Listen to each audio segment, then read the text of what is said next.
पाकिस्तान को आइसोलेट कर चुके हैं। जब भी पुलवामा अटैक हुआ था उसके बाद जो हमने सार्क समिट जो होता है उसमें पाकिस्तान भी एक मेंबर है, वो साउथ एशियन मेंबर कंट्रीज़ है।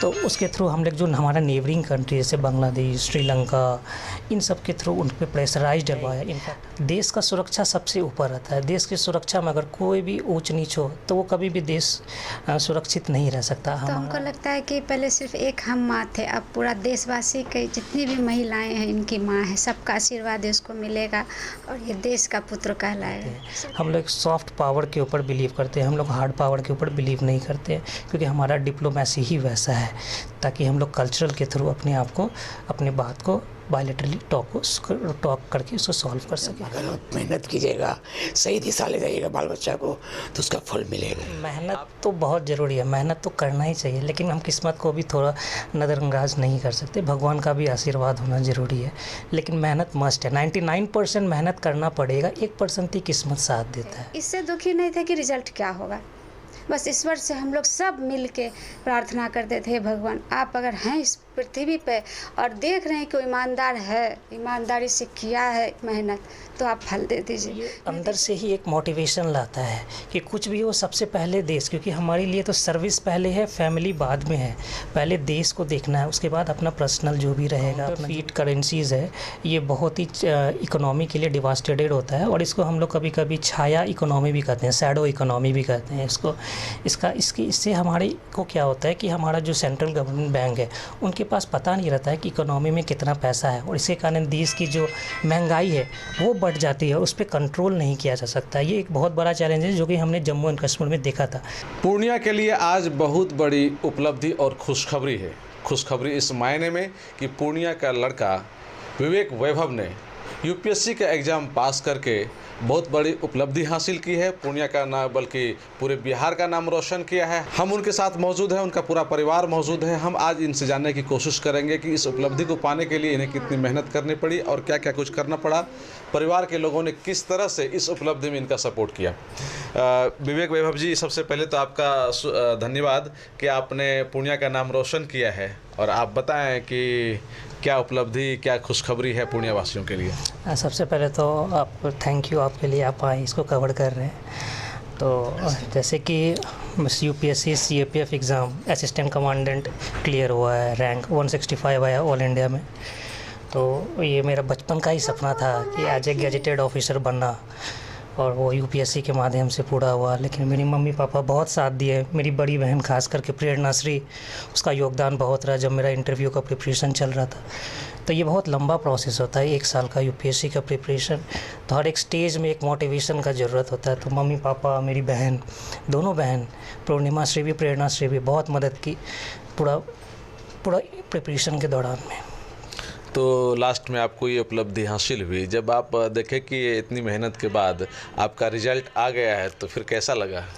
बहुत अच्छा लगा, क्योंकि इससे पहले भी मैंने 2 अटैम्प्ट दिया था, बट सेकंड वाले अटैम्प्ट में मेरा मेरिट लिस्ट आउट हो गया था। तो दुखी थे, बट मम्मी पापा का सपोर्ट था, बहुत मोटिवेशन दिए। तो जब इतना सारा पेन करके 1 साल का मेहनत के बाद लिस्ट में जब नाम देखते हैं तो जितना भी पेन रहता है वो प्लेजर में बदल जाता है। तो वो सब कुछ अब लगता है कि वो एक सीढ़ी की तरह मेरे लिए था, जो कि आज सफलता के रूप में हासिल हुआ है। अच्छा, यहाँ तक आने के लिए आपको काफ़ी मेहनत करना पड़ा। बचपन में आपकी पढ़ाई लिखाई कैसे हुई, फिर कैसे कैसे आगे बढ़ते गए, थोड़ा उस पर हमको जाएंगे, डिटेल्स बताएं आप। मेरे सैनिक स्कूल में मेरा पढ़ाई हुआ था। 6 में मेरा एडमिशन सैनिक स्कूल ग्वालपाड़ा असम में हुआ था, और ग्वालपाड़ा 12 तक मैंने वहाँ से ही पढ़ाई की। उसके बाद मैंने दिल्ली यूनिवर्सिटी में दयाल सिंह कॉलेज में पॉलिटिकल साइंस ऑनर्स पेपर लिया था। तो मेरा रुझान पहले से ही था कि मुझे यूपीएससी ही करना है, चाहे जैसे भी हो, उसके लिए जितना भी मेहनत करना पड़े। तो उस अकॉर्डिंगली काम किया। पॉलिटिकल साइंस था, सिलेबस भी डीयू में बहुत अच्छे से पढ़ाया जाता है, तो वो मददगार रहा, और फिर धीरे धीरे करते करते ये सफलता हासिल हुई आखिरी में। अच्छा, अब आपका जो इरादा है कि ठीक है आपने यूपीएससी निकाल लिया है, आप, हमको लगता है कि कर्नल रैंक का आपका ज्वाइनिंग होगा।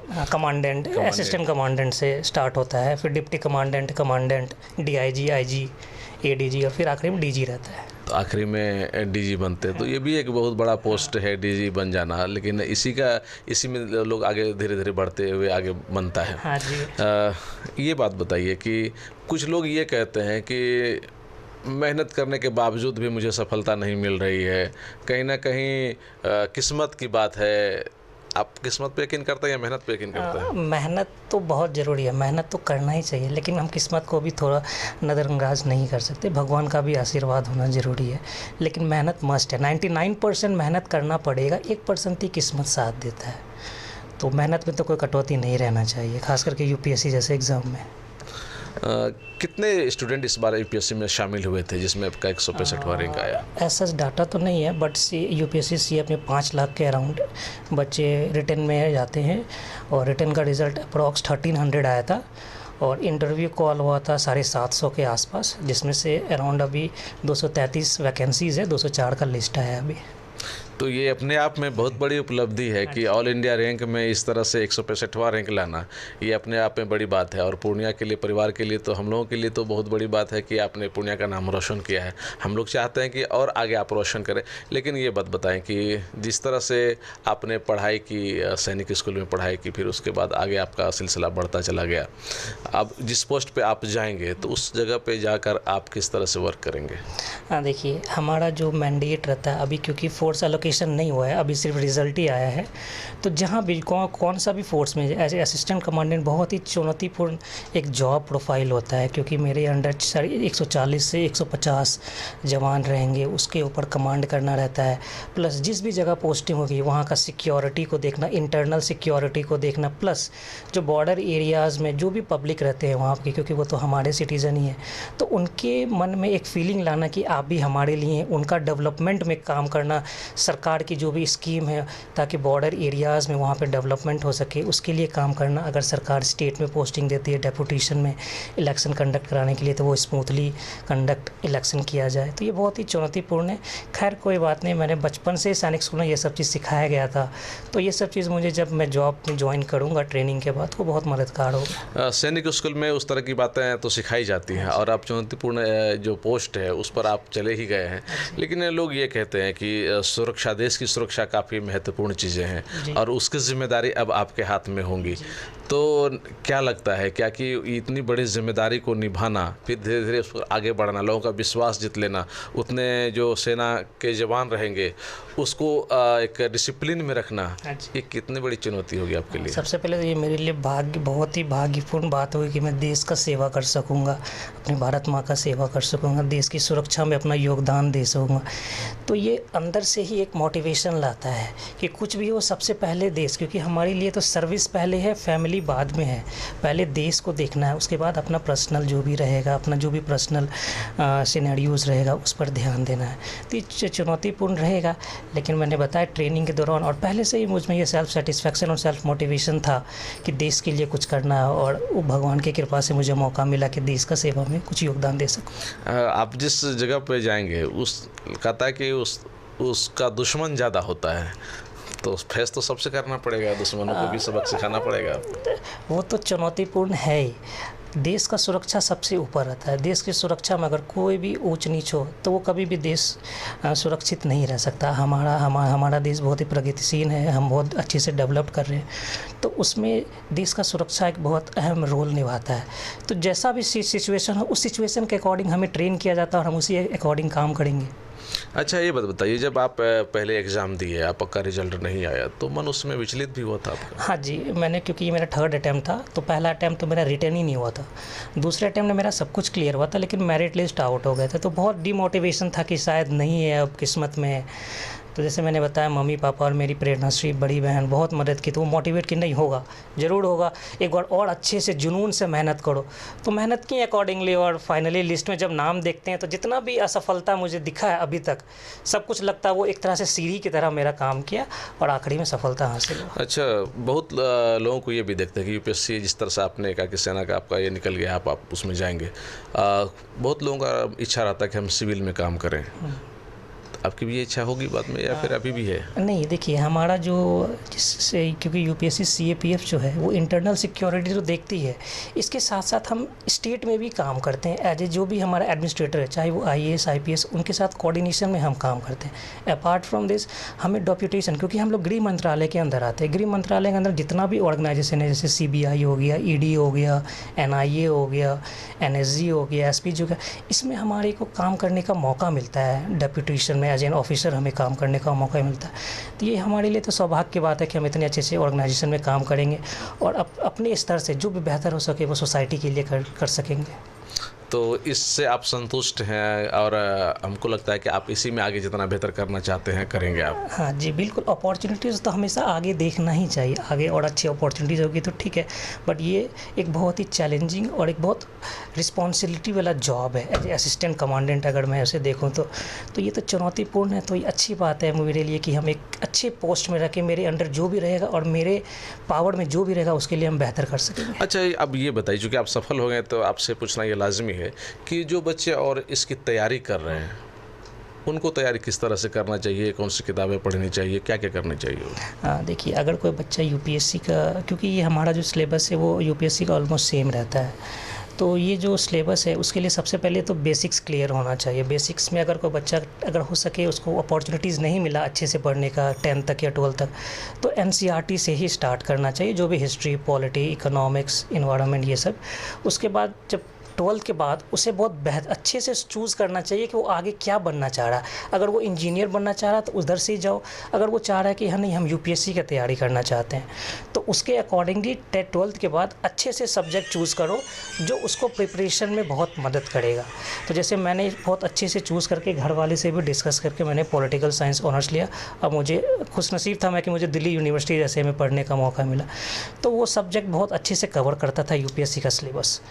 तो लेकिन ये जो कह रहे हैं ना कि अच्छे से चूज करना, यही तो बहुत बड़ा प्रॉब्लम होता है कि हम किसको चूज कर रहे हैं वो अच्छा है कि नहीं है, इसी में बच्चे कंफ्यूज करते हैं। हाँ, तो इसके लिए सबसे महत्वपूर्ण बात है कि आप देखें कि कौन आपके घर में या आपके कोई परिवार में या आसपास ही कोई लोग, अगर कोई जान पहचान है जो अच्छी जगह पढ़ रहे हैं या कोई अच्छी जगह पे हैं, कोई बात नहीं, किसी और अपने दोस्त से, मित्र से ही सलाह लेना चाहिए कि ऐसा ऐसा हम करना चाहते हैं, हम अपने आप को इस जगह देखना चाहते हैं। तो उसी अकॉर्डिंगली बात करके कभी कतराना नहीं चाहिए, किससे भी बात करना चाहिए, जिससे भी हमें नॉलेज मिल सके उससे बात करके सजेस्ट लेना चाहिए। अच्छा, लोगों के मन में ये भी रहता है क्या कि चलो कोई पैसे वाले का बच्चा है तो वही आगे बढ़ सकता है, या फिर कोई बड़ा आदमी है तो उसका बच्चा ही आगे कुछ कर सकता है, लेकिन आप तो एक मिडिल परिवार से हैं।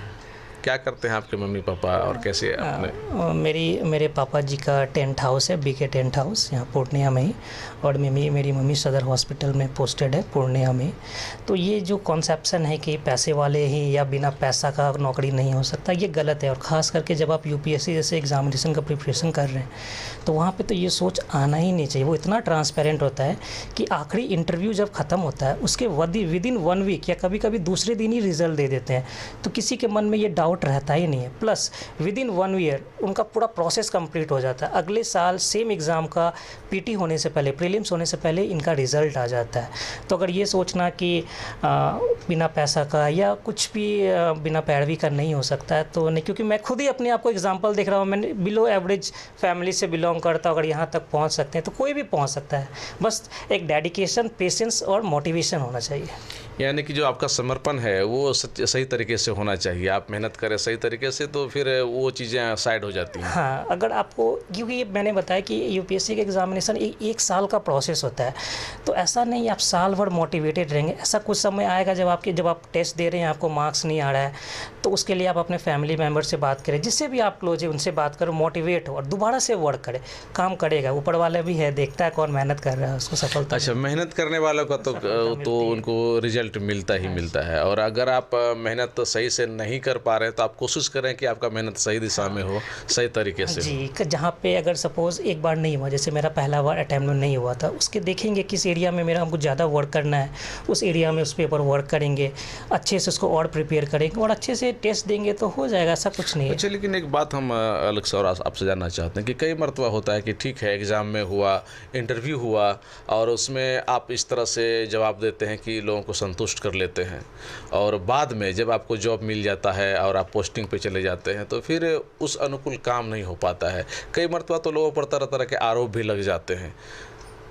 तो उस परिस्थिति में एक ईमानदार ऑफिसर को क्या लगता है कि उनका हौसला टूट सकता है अगर गलत आरोप भी लग जाए तो?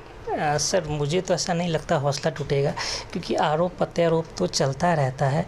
और अगर पता है कि सही काम कर रहे हैं तो साइलेंस हो जाना चाहिए। जब भी कोई आरोप लग रहा है उस समय साइलेंस हो जाओ, अपने काम से जवाब दो। ये हमारा जो फील्ड रहता है उसमें ऐसा क्वेश्चन राइज होना बहुत लाजमी है, लेकिन कोई बात नहीं, हम सोसाइटी के लिए वर्क कर रहे हैं और अगर सोसाइटी का बेहतरीन करेंगे तो हमें भी सेटिस्फैक्शन मिलेगा और सोसाइटी भी डेवलप्ड होगी। अच्छा, अभी आपको कैसा लग रहा है कि जो अभी देश की राजनीति है, जो सिक्योरिटी है, तमाम चीज़ें किस तरह की हैं अभी आपकी नज़र में? क्योंकि मैंने बताया कि हमारा देश बहुत ही बढ़िया से डेवलप कर रहा है, हमारा ग्रोथ रेट बहुत अच्छा है, हम अपने आप को आने वाले समय में एज ए सुपर पावर देख रहे हैं। तो उसके लिए सबसे इम्पॉर्टेंट इंटरनल सिक्योरिटी हो जाता है, क्योंकि आज के माहौल में साइबर क्राइम जो है, साइबर थ्रेट भी है, चाहे वो साइबर क्राइम हो, साइबर इप्सियोनेज हो या फ्रॉड हो, ये बहुत ही बढ़ रहा है। पर दूसरा सबसे इम्पॉर्टेंट चैलेंजेस जो है वो सोशल मीडिया का दुरुपयोग है, हेट स्पीच हो गया, ये सबसे बहुत ज़्यादा प्रोपेगेंडा फैलाया जाता है। बट सरकार उसके ऊपर काम करती है, बहुत सारा ऐसा बिल लाती है जिसके ऊपर इससे काम किया जाता है और हमारे पास सक्षम ऑफिसर्स भी हैं देश में जो इस चीज़ को डील करते हैं ताकि देश का सिक्योरिटी और ग्रोथ दोनों बराबर रहे। अच्छा, चूँकि आपने पढ़ाई की होगी राष्ट्रीय पॉलिटिकल साइंस से आपने ऑनर्स किया है, तो आपने राष्ट्रीय अंतर्राष्ट्रीय राजनीति की भी पढ़ाई की होगी। अच्छा, ये बताइए कि हमारा देश का जो राजनीति है और वर्ल्ड राजनीति से कैसे ये भिन्न है या अलग है, कि कैसा है आपकी नज़र में? देखिए, हमारा जब अभी हम इंटरनेशनल रिलेशन दूसरे कंट्री से डील करते हैं तो ना अभी के समय में हम लोग बहुत ही प्रगतिशील हैं। हमारा सारे देशों से साथ संबंध बहुत अच्छा, और जिस भी देश के साथ संबंध अच्छा नहीं है हम लोग उससे बायलैटरली दो पक्षीय बात करके उसको सॉल्व करने का कोशिश करते हैं, और अगर नहीं भी होते ग्रुपिंग के थ्रू अपना कंसर्न उठाते हैं। हम लोग सॉफ्ट पावर के ऊपर बिलीव करते हैं, हम लोग हार्ड पावर के ऊपर बिलीव नहीं करते हैं, क्योंकि हमारा डिप्लोमेसी ही वैसा है ताकि हम लोग कल्चरल के थ्रू अपने आप को, अपने बात को बायलैटरली टॉक करके उसको सॉल्व कर सके।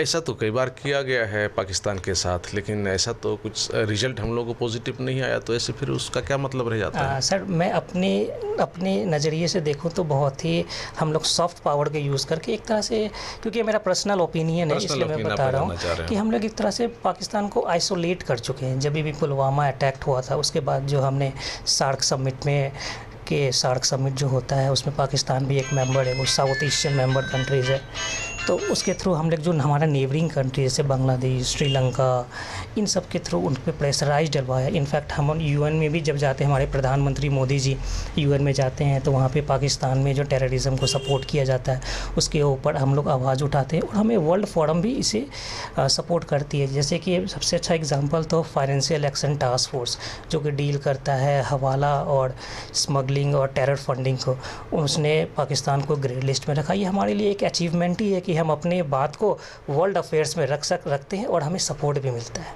अच्छा, जिस तरह से वो जाली करेंसी के द्वारा हमारी अर्थव्यवस्था पे एक तरह से अटैक किया जा रहा है, ये हमारे देश के लिए, अर्थव्यवस्था के लिए कितना हानिकारक आपको लगता है कि ये है, और इसको रोकना अगर कितना ज़रूरी होगा? जी, ये जो काउंटरफीट करेंसीज़ है ये बहुत ही इकोनॉमी के लिए डिवास्टेटेड होता है, और इसको हम लोग कभी कभी छाया इकोनॉमी भी कहते हैं, शैडो इकोनॉमी भी कहते हैं इससे हमारे को क्या होता है कि हमारा जो सेंट्रल गवर्नमेंट बैंक है उनके पास पता नहीं रहता है कि इकोनॉमी में कितना पैसा है, और इसके कारण देश की जो महंगाई है वो बढ़ जाती है, उस पर कंट्रोल नहीं किया जा सकता। ये एक बहुत बड़ा चैलेंज है जो कि हमने जम्मू एंड कश्मीर में देखा था। बट सरकार का जो भी एफर्ट था लाइक डिमोनेटाइजेशन से लेके अभी तक, वो एक तरह से उसके पर कर्व किया जाता है। प्लस हमारे जो फोर्सेस है जो कि बॉर्डर सिक्योरिटीज़ में वहाँ पे इस्टेब्लिश्ड है, वहाँ पे पोस्टेड है, उन लोगों को हाईटेक किया गया है, उन लोगों को मॉडर्नाइज़ किया गया है ताकि ये सब जो भी चैनल है जहाँ से ये सब चीज़ होता है उनको रोक सके। अच्छा, लास्ट में अब आपसे हम ये जानना चाहेंगे कि अभी जो हमारा जम्मू कश्मीर है, हो सकता है आपकी पोस्टिंग उधर भी हो जाए, किधर भी हो सकती है ना, तो वहाँ की जो स्थिति है, तमिलनाडु की जो स्थिति है, मणिपुर की जो स्थिति है, और अगर उस जगह वैसी परिस्थिति में आपकी वहाँ पोस्टिंग होती है तो वैसी जगह को कैसे आप कंट्रोल करेंगे? बहुत ही चैलेंजेस पूर्ण होगा, लेकिन हमारे को जो ट्रेनिंग में दिया जाएगा और एक एज ए कॉन्फिडेंस मेजर की तरफ सोसाइटी में कि अगर हम बात करेंगे उनसे, not as a officers but as a कि हम वो भी हमारे सिटीजन, हम भी आप हैं, और एक अच्छी तरह से वार्तालाप जब हम people to people, society to society होगा तो इस चीज़ को हम लोग सॉल्व कर सकते हैं। अच्छा, लास्ट में हम ये कह रहे हैं कि आप ठीक है कहीं अभी पोस्टिंग हो, पूर्णिया को किस तरह से याद रखेंगे आप? पूर्णिया तो मेरा कर्म भूमि है, यहाँ से ही सब कुछ किया, मेरे माता पिता इतने मेहनत करके मुझे यहाँ तक पहुँचाए हैं, तो ये तो हमेशा रहेगा। और जब भी मुझे फ्यूचर में पूर्णिया के लिए काम करने का मौका मिलेगा, खुशी खुशी करेंगे और इनका डेवलपमेंट। लेकिन हम लोगों ने कई बार देखा है इन चीज़ों को कि जब आपने कहा कि जॉब फर्स्ट है ना, तो कई बार ऐसा होता है, हमने देखा भी है कि आप संजोग से आप अपने परिवार के इकलौता पुत्र हैं माता पिता के, तो कई बार होता है क्या कि परिवार को, माता पिता को पुत्र की सख्त आवश्यकता है कि वो यहाँ आएँ, लेकिन जॉब कह रहा है कि नहीं, अब आपको छुट्टी नहीं मिलेगी। तो वैसी स्थिति में कितना मुश्किल, क्या करेंगे आप अगर ऐसी परिस्थिति हो जाती है तो? मेरे घर में जो मेरे माता पिता ने हमें संस्कार दिया है, हमारे घर में बेटी और बेटा में कोई फ़र्क नहीं है, कोई बात नहीं, हम अपने देश की सेवा करेंगे। मेरी बहनें हैं, मेरी सिस्टर है, वो मेरे मम्मी पापा का ध्यान रखेंगे, तो ये बहुत बड़ी ध्यान तो रखेंगे, लेकिन पापा मम्मी की इच्छा होती है ना कभी कि मेरा पुत्र मेरे सामने आ जाए, लेकिन आपको जॉब से वहाँ छुट्टी नहीं मिल रही है, तो फिर ऐसे तो उनको बुला लेंगे अपने पास, कुछ समय मेरे साथ बिता कर जाएंगे, वो दिखाएंगे। आप उनको खुद बुला लेंगे? हाँ, बुला लेंगे, हमें ऐसा अकोमोडेशन दिया जाता है कि उनको अच्छे से रख सकते हैं, तो ये अच्छी बात है। मेरे माता पिता भी देखेंगे कि कहाँ पे पोस्टेड है, क्या काम है, नहीं है, कैसा रोल है। चलिए, आपने बहुत अच्छी जानकारी शेयर की है हम लोगों से, और हमारे दर्शकों को भी काफ़ी खुशी होगी कि हमारे पूर्णिया का एक युवा लड़का जिन्होंने इतनी बड़ी उपलब्धि हासिल की है, वैसे लोगों को भी एक मदद मिलेगा जो तैयारी कर रहे हैं। हम कुछ देर के लिए आपके पिताजी से, आपकी मम्मी से भी बात करना चाहेंगे। क्या कहेंगे, पहले से कितनी उम्मीद थी आपके पुत्र से आपको? हमें तो बहुत ज़्यादा उम्मीद थी उनसे, आज निकाल तो निकाल ही लेगा, क्योंकि बहुत मेहनत करता था, पढ़ाई के अलावा उसको कुछ सोचता ही नहीं था, समझे ना, बस उसी का मेहनत का फल है। आप तो यहाँ जो बिजनेस करते हैं, लगभग शहर के लोग आपको जानते हैं जी, और आपकी मेहनत को भी जानते हैं, तो क्या लगता है कि एक सही तरीके से अगर मेहनत करता है कोई व्यक्ति और पुत्र को, बच्चों को सही शिक्षा देता है, उसका निश्चित रूप में रिजल्ट बेहतर?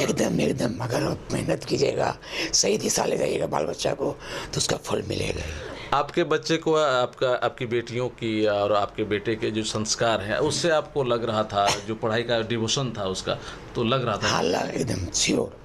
जब बताया कि रिजल्ट आ गया तो फिर कैसा लगा? मतलब क्या बोले उसको, खुशी का तो कोई ये नहीं कर सकते। जब के तो मिठाई खाए होंगे?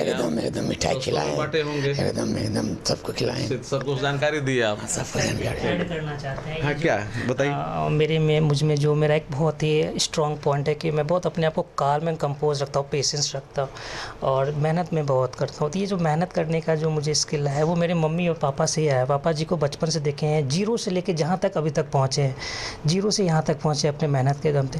तो ये चीज़ तो बचपन से ही था मेरे मन में कि मेहनत करेंगे तो लेट हो सकता है लेकिन सफलता ज़रूर मिलेगी।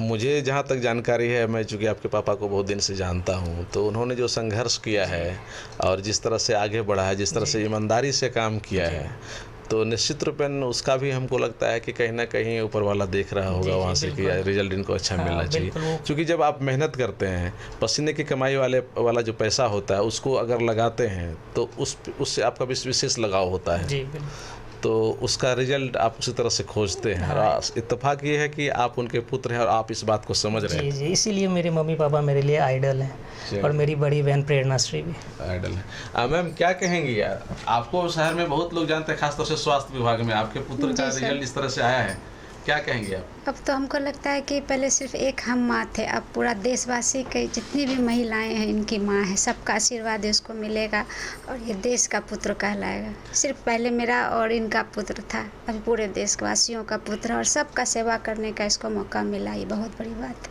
मेरे लिए, बहुत बड़ी बात है। तो आपका आशीर्वाद हमेशा इसके साथ? बिल्कुल बिल्कुल। आज जिस तरह से इन्होंने कहा कि आपका और आपके पतिदेव का काफ़ी सहयोग रहा है इसको आगे बढ़ाने में। कभी हम लोग जैसे इसका रिजल्ट बहुत देर से हुआ ग्रेजुएशन के बाद, तो हम लोग कभी भी नहीं चाहे कि तुम अब छोड़ दो, तुमसे नहीं हो पाएगा, तुम इनका बिजनेस में ही हाथ बटाओ। हमने कहा कि जब तक तुम पढ़ सकते हो, जब तक तुम्हारी उम्र है, जब तक तुम ये फॉर्म भर सकते हो भरो, हम लोग तुम्हारे साथ हैं। क्योंकि हमको ऐसा नहीं है कि हम तुमको खाना नहीं खिला सकते हैं, खाना खिला देंगे, लेकिन पोस्ट हम तुमको नहीं दे सकते। पोस्ट तो तुमको ही हासिल करना होगा। और सबसे बड़ी बात है कि माता पिता तभी किसी बच्चे की मदद कर सकते हैं जब उनमें कुछ एबिलिटी नज़र आता है। और हमको नहीं लगता है कि इसको पूर्णिया का कोई भी लड़का जानता होगा। किसी से कोई मतलब नहीं रहा है, सिर्फ पढ़ाई किया, ईमानदारी से किया। उस ईमानदारी को देखते हुए हम लोगों ने इससे उम्मीद लगा बैठा था कि हम लोग को चाहे कुछ भी करना पड़े, इसको टॉर्चर नहीं करना है। और अगर नौकरी नहीं भी लगा तो हम इसको बैठा खिलाएंगे, लेकिन ये निकाल के रहेगा। और जब तक ये कर सकता है, जब तक इसमें पावर है पढ़ने का, तब तक ये पढ़े। तो आपने हमेशा सहयोग किया है। और कभी भी हम लोग सपोर्ट किए कि देखो, कभी भी तुम क्लर्क टाइप का फॉर्म मत भरना, जब भी भरना ऑफिसर टाइप का। ये अभी तक से बीपीएससी और ये यूपीएससी ही भरा है। और कभी पीटी हुआ भी, मेंस हुआ, कभी इंटरव्यू में नहीं हो पाया, तो हम लोग भी हताश ना हुए, ना होने दिए। हालांकि छुप छुप के बहुत रोता भी था। इस बार भी जब दिल्ली में इनका इंटरव्यू हुआ तो डर से घर नहीं आ रहा था कि नहीं लास्ट बार दिए हैं, नहीं होगा तो हम कहीं के नहीं रहेंगे, मेरा ज़िंदगी बर्बाद हो जाएगा। और ना खुद सोता था, ना हम लोग को सोने देता था, ना भाई के पास था दिल्ली में, वहाँ किसी को सोने देता था। इसको लगता था कि बेचैनी है, ये मैंने सांस नहीं ले पाता है, इस तरह की बेचैनी था इसमें। और हम लोग यहाँ से फ़ोन पर ही 24 घंटा लगे रहते थे, इसको संतावना देते थे कि देखो बेटा, अगर ईश्वर हैं और ईश्वर तुम जानते हैं तुमको कि तुम मदद के तौर पे हम लोग किए हैं और तुम ईमानदारी से किया है मेहनत, तो इसका प्रतिफल ज़रूर मिलेगा और 100% मिलेगा। तुम पास करोगे, ये मेरा इंटरनल आत्मा कहता है, तुम हताश मत हो। और ये छुप छुप के रोता था, बोलता था। हम लोग मैंने इसके दुख से दुखी थे, इससे दुखी नहीं थे कि रिजल्ट क्या होगा। बस ईश्वर से हम लोग सब मिल के प्रार्थना करते थे, भगवान आप अगर हैं इस पृथ्वी पे और देख रहे हैं कि ईमानदार है, ईमानदारी से किया है मेहनत, तो आप फल दे दीजिए। नहीं तो इस बार विश्वास टूट जाएगा। हम इतना अच्छा से मंदिर बना है, दिन रात ये भी पूजता है, हमसे ज़्यादा अच्छा से पूजा करता है। आप देखिए, मैंने ये हमारे घर का राम है समझिए। हम कहेंगे कि दुनिया को हर माँ को ऐसा पुत्र प्राप्त हो। ये कभी नौकरी नहीं करता, पैसा नहीं है, लेकिन बीपीएससी पीटी जब पास किया तो इसको स्कॉलरशिप मिला था। तो किसी को भी जान पहचान, अपना पराया, कभी भी पैसे का ज़रूरत हो ये मदद करता था। इवन कि हम लोग को जब पेमेंट नहीं मिलता था तो इससे कर्ज लेते थे, हाँ दे देते थे। जैसे मान लीजिए हम 1000 रुपया लिए तो 1500 दे देते थे, जानते थे कहाँ से लाएगा। कहने मतलब कि कभी भी इसको लगता ही नहीं था कि इसके पास पैसा नहीं है, हम इससे कैसे मांगे। हर आदमी का मदद किया है। जो नौकरी करता उससे, वो भी इससे अगर मांगता था तो ये नहीं कहता था कि नहीं हम कहाँ से देंगे, आप कैसे हमसे मांग रहे, ऐसा कभी नहीं। और क्या बताएं इसके बारे में, मेरे पास शब्द नहीं है बोलने के लिए। इतना अच्छा लड़का है ना कि हम चाहेंगे हर जन्म में ऐसा लड़का हमको भगवान दे। ये अगर नौकरी नहीं भी होता तो हमको जरा भी इसके लिए ये नहीं रहता मलाल नहीं कि नौकरी नहीं मिला है। बस ये अच्छा इंसान बना है। आप पता है जब हम प्रेग्नेंट थे तो ईश्वर से जब हम व्रत करते थे, बृहस्पति का व्रत किए पूरा 9 महीना तक, ईश्वर से एक ही चीज़ मनाते थे, ईश्वर ऐसा पुत्र देना हमको कि सुपुत्र रहे, अच्छा इंसान हो, नौकरी तो हो ही जाएगा, बस अच्छा इंसान बन जाए, उसको किसी चीज़ का दुनिया में दिक्कत नहीं होगा। और क्या बताएं। तो आज कैसा लग रहा है? आज और सब चीज़ तो था ही, ये एक प्लस पॉइंट हो गया पोस्ट देख के। भगवान इस लायक था, ये डिजर्व करता था। चलिए, आपने पता है 2-2 महीना तक एक रोटी आधा रोटी खा के इसका थोड़ा वेट बढ़ गया था, वहाँ मेडिकल में छंट जाता है। एक रोटी आधा रोटी खा के 24 घंटा पढ़ा है, सिर्फ पानी पीकर। और दोनों टाइम दौड़ना 1-1 घंटा हम ले जाते थे, हम लाइनिंग दिखते थे, देखो तुम्हारा थोड़ा सा दिक्कत हो रहा, तुम उसको सुधारो। पिछले बार पापा भी ले जाते थे, इस बार हम ले गए। मैंने हम बता नहीं सकते हैं कि मेहनत का क्या अंत था, हम उसका कोई मेरे पास वर्ड नहीं है बोलने के लिए इतना मेहनत करते हुए हम बहुत कम को देखते हैं। बहुत कम। हाँ, और जब रिज़ल्ट नहीं होता था तो हम लोग सोचते थे हम लोग तो बहुत छोटा सा आदमी है, उस जगह पहुंचने के लिए जिसका पहले से बाप दादा भाई रहता है वहाँ तो सोर्स पर भी करता होगा तो शायद हो जाता होगा। ये बोलते थे कि हो सकता है वहाँ पैसा चलता होगा, हम लोग के पास पैसा भी नहीं है, कहाँ से होगा नौकरी, क्योंकि मेहनत तो कर रहा है फिर भी नहीं हो रहा, 1 नंबर 2 नंबर से छंट जाता, हो सकता है कुछ अदर होता होगा, लेकिन हम लोग लास्ट में आपको फिर ऐसा किए ईश्वर से कि हे भगवान आप हैं इस दुनिया में, तो अगर आप ऐसा मेहनत करने वाले को अगर फल नहीं दीजिएगा तो दूसरा स्टूडेंट मेहनत नहीं कर पाएगा। यकीन हो गया कि नहीं सारा कुछ मेहनत से ही सारा कुछ नहीं, अगर पैसे से होता तो हम तो नहीं करवा पाते, वहाँ पर कोई 150 की तो बात है नहीं, वहाँ के लायक भी हम लोग नहीं जो दे पाते कहीं भी कुछ, इसलिए अगर मेहनत है तो सब कुछ मेहनत है। चलिए देखें ना आप किस तरह से विवेक वैभव के जो माता पिता हैं किस तरह से उन्होंने अपनी बातें रखी। कहा गया है कि पुत्र अगर सुपूत हो तो धन की क्या आवश्यकता है, अगर पुत्र कुपूत हो तो फिर धन क्या करेगा, वो जो बर्बाद ही कर देगा। और सबसे बड़ी बात ये कि मेहनत पे यकीन रखिए। भगवान कृष्ण ने भी कहा है कि तुम मेहनत करो, कर्म करो, फल की चिंता मत करो। फल तुम्हारा, अगर कर्म बेहतर करोगे तो फल तुम्हारे पास खुद ब खुद चल करके आ जाएगा। तो एक विश्वास था मेहनत पर और उसी का परिणाम सामने आया है। माता पिता का काफ़ी सपोर्ट रहा और जो तैयारी कर रहा था हमारा पूर्णिया का युवा विवेक वैभव, ये काफ़ी मेहनती था और इसका कारण ये हुआ कि आज देख लीजिए किस तरह से रिजल्ट आया है। पूर्णिया का ही नहीं बल्कि पूरे बिहार का नाम रोशन हुआ है, देश में का नाम रोशन हुआ है। और जिस तरह से इन्होंने कहा कि जो चुनौतीपूर्ण इनका जीवन रहा है और जो चुनौतीपूर्ण पोस्ट मिला है वो काफ़ी ईमानदारी से उस पोस्ट का वर्क करेंगे और देश की सुरक्षा को ध्यान में रखते हुए देश की तरक्की के लिए भी काम करेंगे। कोशियालों के लिए सुमित के साथ में Sanjay Kumar. Aryabhatta institute of technical education. अब आप बताइए, आप आईटी क्यों कर रहे हैं? आईटी सेक्टर में गवर्नमेंटल एवं प्राइवेट प्लेसमेंट बहुत है। अभी आईटी की क्रांति है, सो मुझे तो यही करना था। तो यहाँ आर्यभट्ट में होगा मौलाना मजरूल हक अरेबियन एवं फॉर्चून यूनिवर्सिटी पटना से मान्यता प्राप्त जिले का एकमात्र पैरामेडिकल आईटी एवं मैनेजमेंट इंस्टीट्यूट है। क्यों ना मैं इसे ही चूज करूं? आर्यभट्ट यानी कि सही फैसला।